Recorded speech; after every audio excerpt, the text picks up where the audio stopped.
Hello guys, welcome to our channel. So ఇవాళ recipe వచ్చేసి కొబ్బరి లడ్డు అనమాట.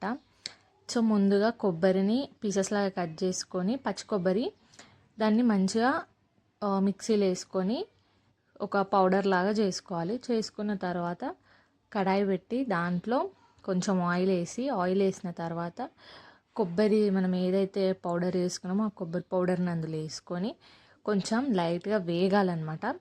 సో వేగిన తర్వాత కొన్ని పాలు యాడ్ చేయాలి. పాలు యాడ్ చేసిన తర్వాత అది కొంచెం పాలల్లో కొంచెం ఉడకాలి. ఉడికిన తర్వాత అందులోనే షుగర్ యాడ్ చేయాలి. మీరు ఎంత క్వాంటిటీ అయితే తీసుకుంటున్నారో, మీరు ఎంత స్వీట్ అయితే తీసుకుంటారో అంత యాడ్ చేసుకుంటే చాలు. సో అది మంచిగా దగ్గరికి ఉడకాలన్నమాట. అది ఉడికిన తర్వాత కొద్దిసేపు చల్లగా అయినాక మనం మంచిగా లడ్డూలాగా చేసుకోవాలి. ఆ చేసుకున్న లడ్డూని ఆ కొబ్బరి పౌడర్, మిగిలిన కొబ్బరి పౌడర్లో అలా రోల్ చేసుకుంటే సరిపోతుంది. సో మంచిగా కొబ్బరి లడ్డు రెడీ అయిపోతుంది అన్నమాట. మీరు కూడా ఈ రెసిపీని ట్రై చేసి ఎలా వచ్చిందో కామెంట్లో చెప్పండి. See you the next video. Tata, bye bye.